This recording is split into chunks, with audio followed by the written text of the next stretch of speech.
Assalamu alaikum wa rahmatullah wa barakatuh.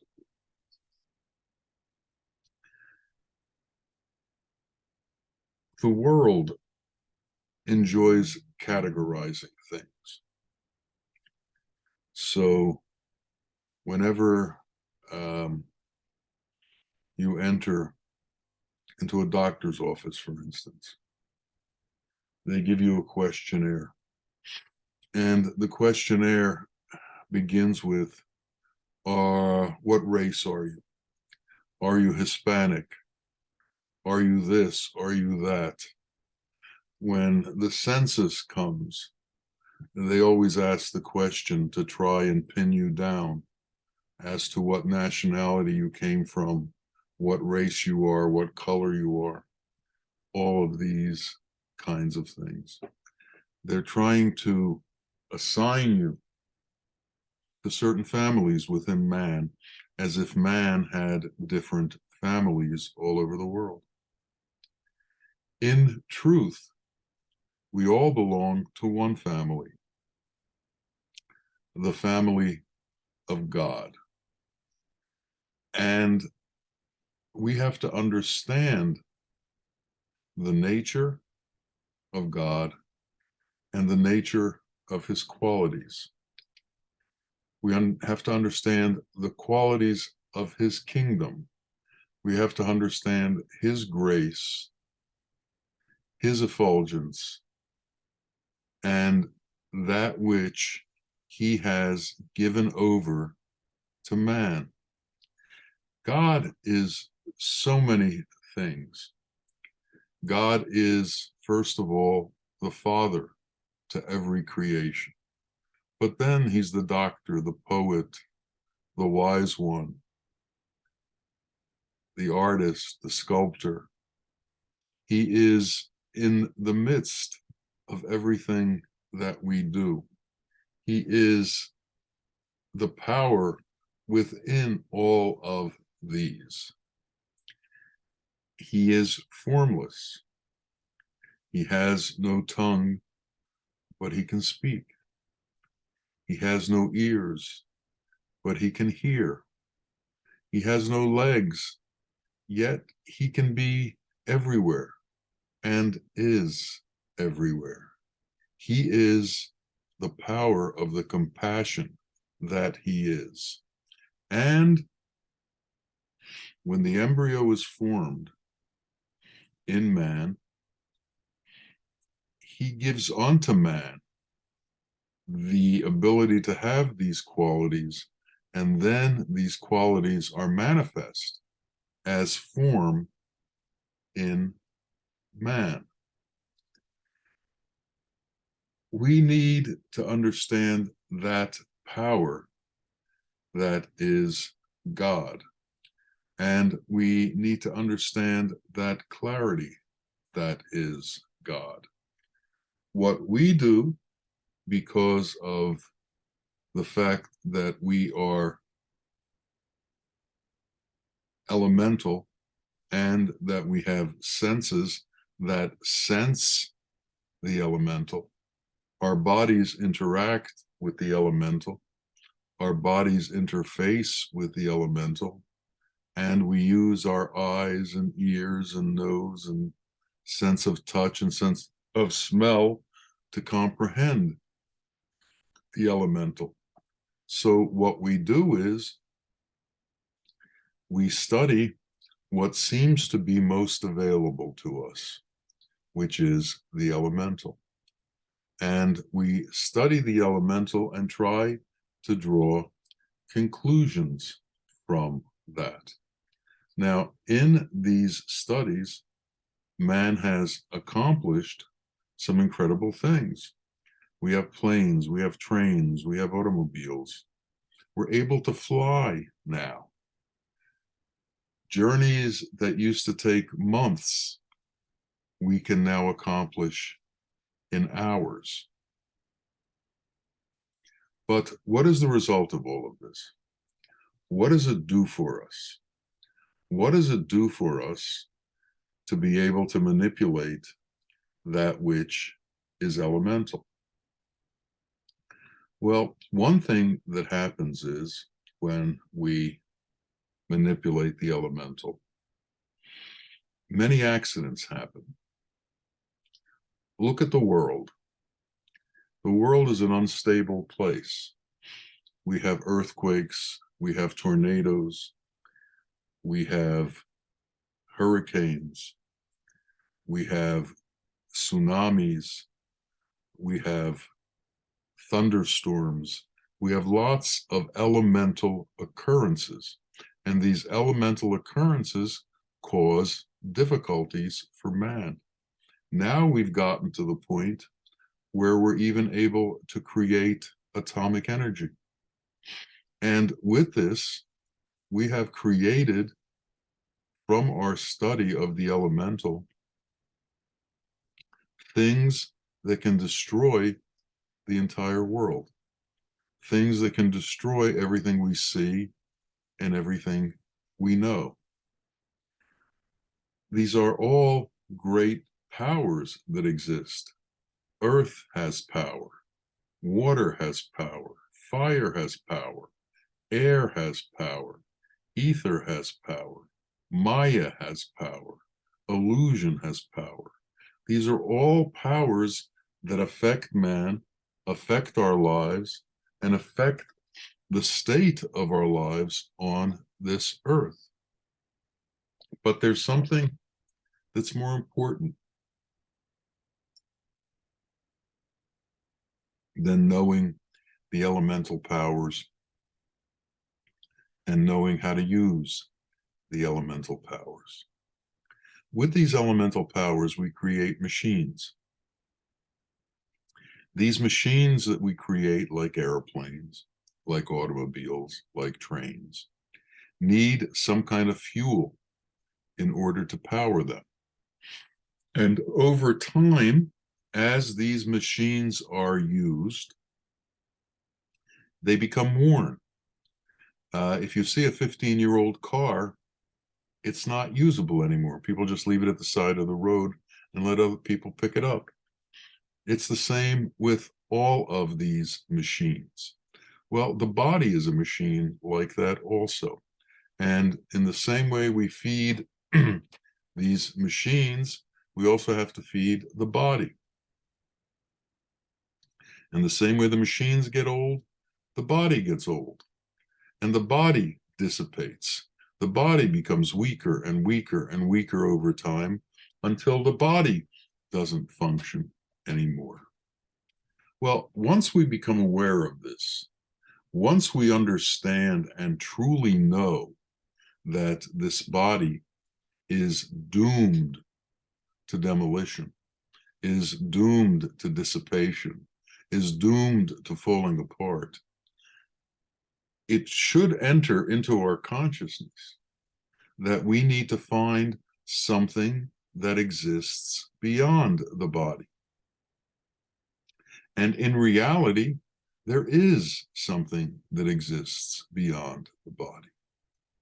Within each of us, there is a soul. And this soul is formless in the way that Allah is formless. And this soul is eternal in the way that Allah is eternal. And if we are going to find our formless self, if we are going to know our formless self, if we are going to understand our eternal self, we have to change the study of the elements, the study of the world, and begin to study God. There's an old gospel song that says, "Ain't gonna study war no more." And what they're essentially saying is they're not going to study the world anymore because the world constantly is ending up in wars. The nature of the elements is such that they are in conflict. God created many things. There are stars. There's the sun. there's the moon, there's the ocean, there's the mountains. But if you look, the sun is the same for the east and the west. The stars are the same for the east and the west. The moon is the same for the east and the west. The oceans are the same no matter what part of the world they're in. The mountains have the same qualities no matter what part of the world they're in. And man is the same, whether he is in the east or the west. The descendants of Adam are the same. But what has happened is our mind has created differences. And because our mind creates these differences, our heart, instead of being a place of serenity and compassion and peace, has become a battlefield between all of the differences that we've created. Vibrational sounds exist in a formless state, but then we bring them into ourselves, and man creates languages from them. And then these languages are used to create philosophies. And these philosophies are used to begin to create religions. And these religions are used to create differences among men. Does the sun have a religion? Does the moon have a religion? Do the stars have a religion? Do the mountains have a religion? Do the oceans have a religion? Do the animals have a religion? Does God have a religion? Man has created this false identity to separate himself from others. And because of these separations, conflicts arise. Conflicts arise because of the power of illusion, because of the power of Maya, because of the elemental powers that are within each of us. We are made up of elements, and these elements erupt within us at times.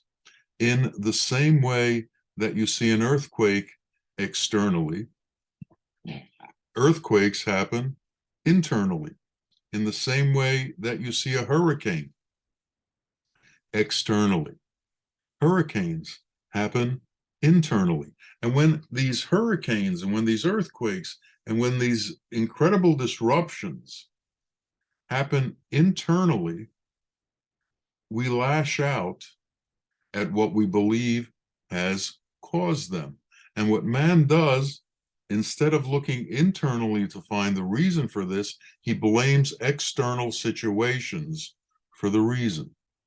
Man is constantly looking for scapegoats to blame his situation on, and man finds these scapegoats and uses them as reasons for his difficulty.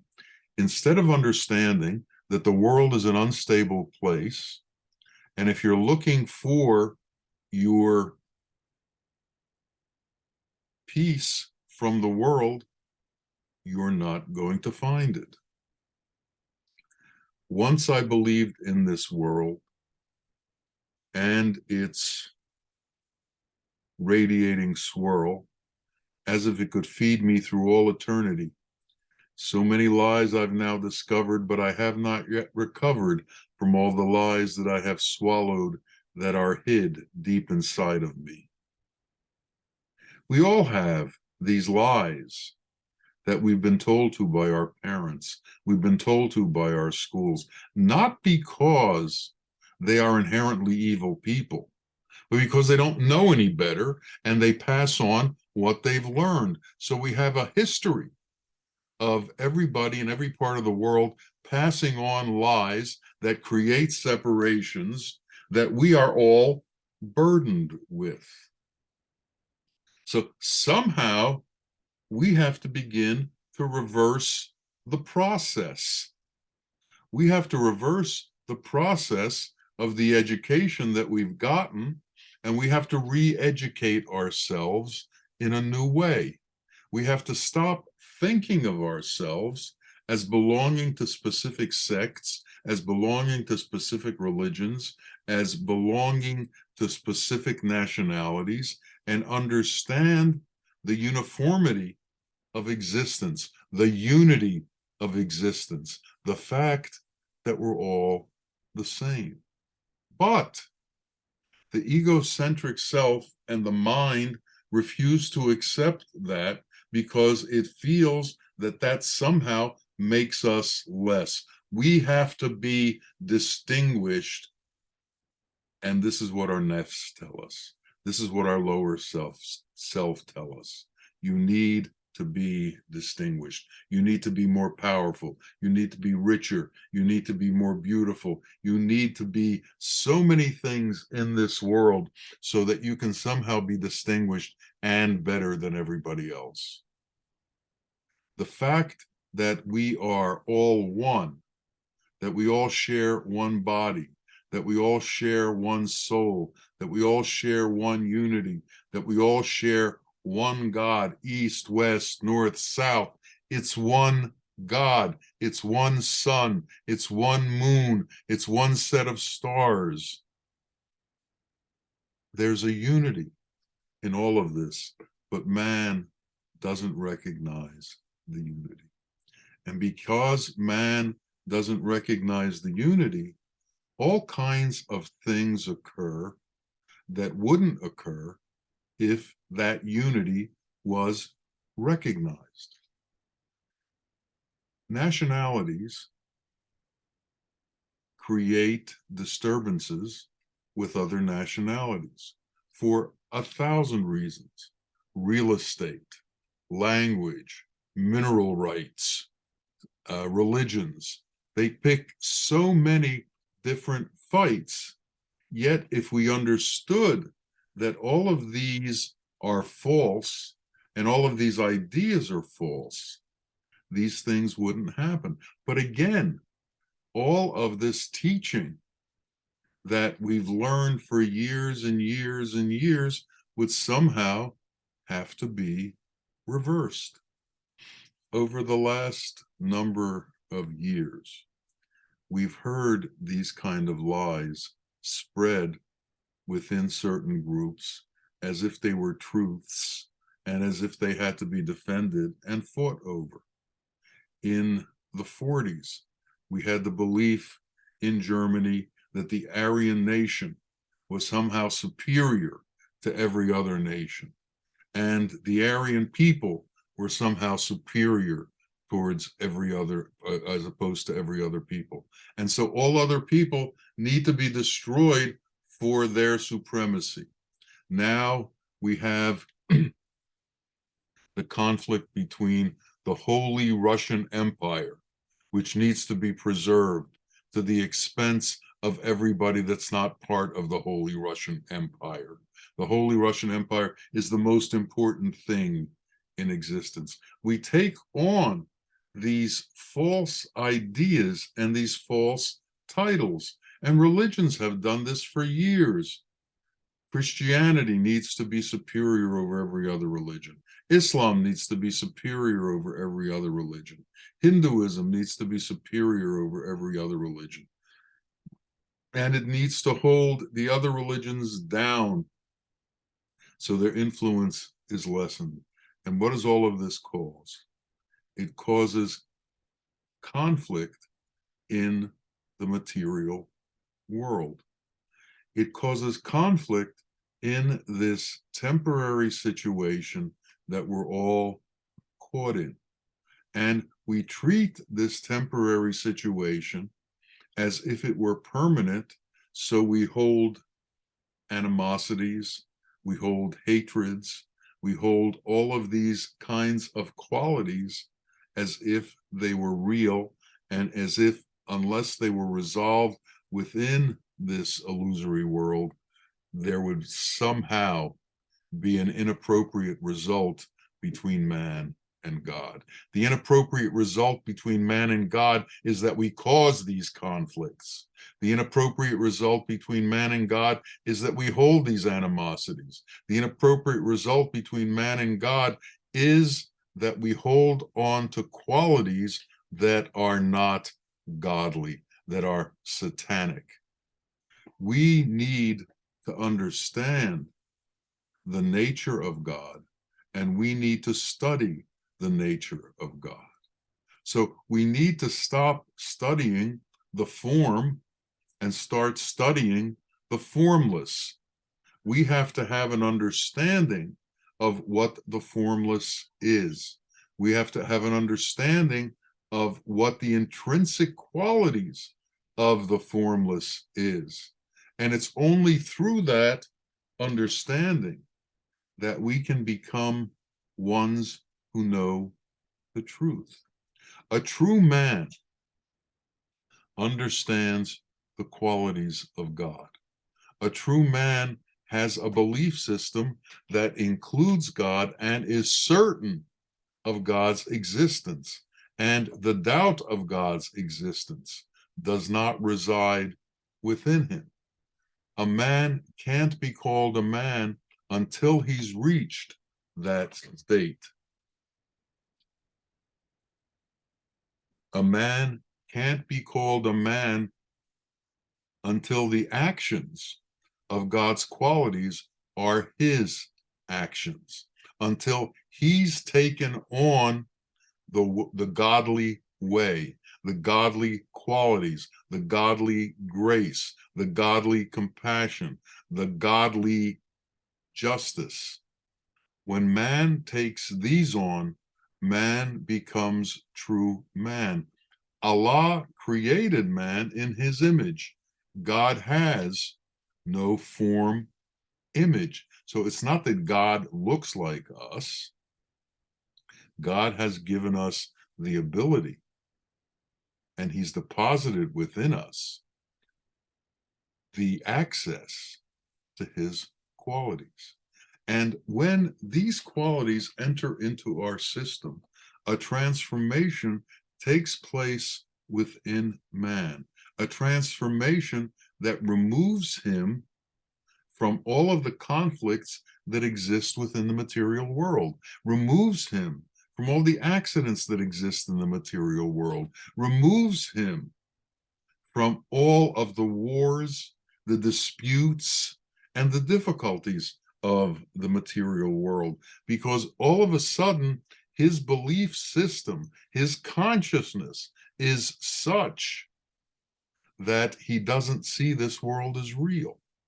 And since he doesn't see this world as real, this illusion and the Maya within this world doesn't affect him, and the elements don't affect him. For instance, man believes in the horoscope, and he believes that the positioning of the stars at his birth has something to do with his future. Well, that's material man. That's not formless man. Formless man, the man who's entered into God's qualities, is beyond the horoscope. Look at the horoscope. It's made up of animals. Is there an insan kamil in the horoscope? There isn't. We need to escape from the horoscope and enter into that place of insan kamil, that place of true man, that place of elevated man, that place where man has wisdom, and the clarity within wisdom comes from God. So when we begin individually to approach wisdom and to approach true understanding of reality, it means that we are approaching God's qualities. We are approaching God's truth. We are approaching God's justice. We are approaching God's equanimity. We are approaching God's unity. We are disappearing into truth. We are becoming one with that which is one. and separations disappear. And when separations disappear, conflicts disappear. And when conflicts disappear, peace comes into being. And we must somehow get to that place where we allow peace to come into our lives. And as long as we are trying to manipulate the elemental world, we will be suffering from the powers that are in the elemental world. Earth has many powers within it. Water has many powers within it. Fire has many powers within it. Air has many powers with it. Ether has many powers. Maya and illusion have many powers. And as long as we are trying to manipulate them or fight with them, we are fighting with all of these powers, and we create situations that are unstable. Eventually, we get to atomic energy, and we begin to deal with forces that are so powerful that we can destroy the entire world because we can't control them. These powers in the elemental stage are too powerful to contain, too powerful to control. And we're at the brink of that right now. We are in the midst of playing with powers that are beyond our ability to control. And weak men hold triggers that set these powers into motion. Unstable men hold triggers that set these powers into motion. Men who believe in that which is false hold the triggers that set these powers into motion. So what is it that we can do? We can become beacons of truth individually. We can become ones who believe in God. And because of the true nature of ourselves, if we can get ourselves to that true nature, Allah will intervene.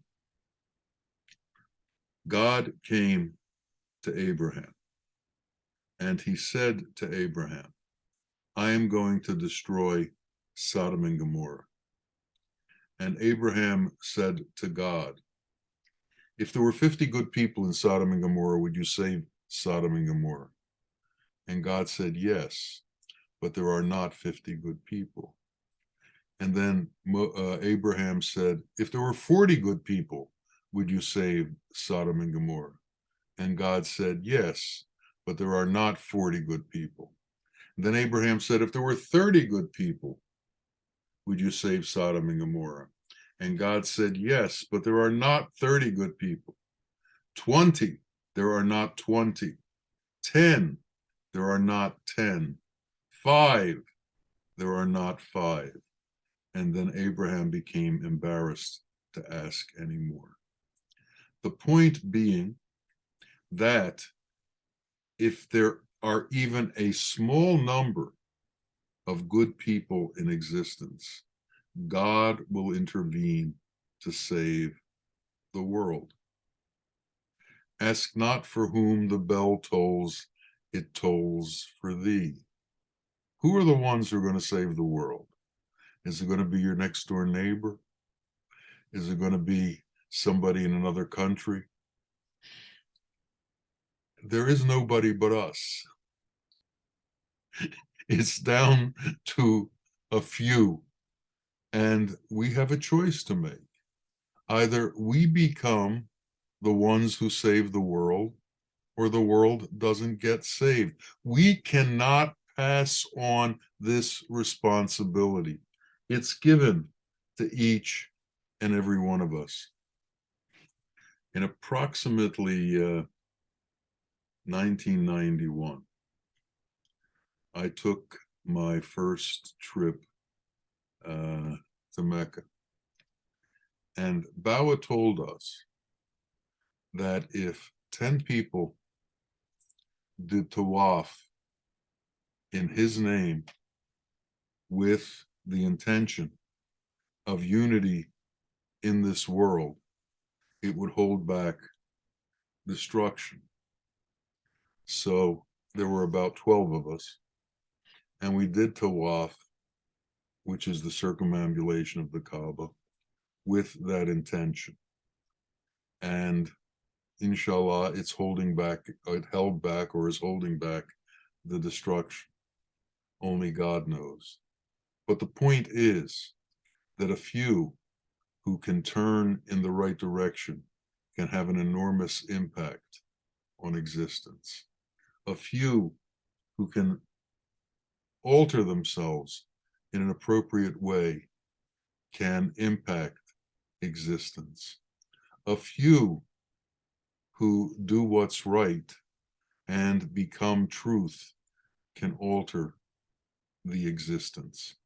The Quran says if you save one life, you have saved all of humanity. Well, if you save your own life and bring your own life to the truth, it will assist in saving all of humanity. We have to begin that endeavor. We have to begin to study the formless and begin to understand the 99 qualities of Allah and the 3,000 gracious attributes of Allah. When we do that, we enter the state of complete plenitude. We enter that state of not needing anything. We enter that state where all that is required is at our fingertips and is available to us. Allah cannot be depleted. No matter how much he gives, he cannot be diminished. And if we enter into that state that is Allah's state, then we can't be depleted. And no matter how much we give, we cannot be diminished. We need to understand the grace of our Lord. We need to understand the sound of our Lord. We need to understand the light of our Lord. And as we understand light, then we move away from form into that which is eternal. And then we become part of that which is eternal. This is the truth of our journey. This is the reason we were placed on this earth. This is the purpose of our existence, to find and know truth and to become truth. Everything else is folly. Everything else diminishes who we truly are, diminishes our capacity, diminishes the truth of our existence. And so instead of diminishing our existence, we should be bringing our existence into reality. And this is the choice that we have to make. Do we choose the world or do we choose God? And in every situation, we have to make that choice. Now, the one who chooses God sees God in everything. The one who doesn't choose God sees other things in everything. For instance, the one who chooses God sees all things as from God and sees all things as Allah's creation. The one who doesn't see God in everything sees all things within the perspective of how are they useful to me? What can it do for my benefit? How can it make me greater? How does it make me more important? How does it give me more power? This has to do with the lack of unity. This has to do with the lack of understanding of unity. This has to do with trying to individualize ourselves as separate and more important than everything else. This breaks unity. This is Satan's plan. This is Satan's intention for us. And instead of following Satan's intention, we need to follow Allah's intention. We need to follow the intention of the prophets, and we need to follow the intention of the Ketubs. And that intention is that unity exists in this world in every way, and that we find unity in ourselves, and that we find unity with our Lord. And this becomes our prayer. May we understand the truth of that unity with that one God. May we understand his nature and his qualities. May we understand his actions and his grace. May we understand the way he rules and the way he gives. May we understand how his effulgence spreads to each and everything and to each and every being in this world. May we understand his compassion and his mercy. May we enter into that compassion and mercy, and may we become truth. Ameen, Ameen, Ya Rabbil Alameen. Assalamu alaikum wa rahmatullahi wa barakatuh. Alhamdulillah.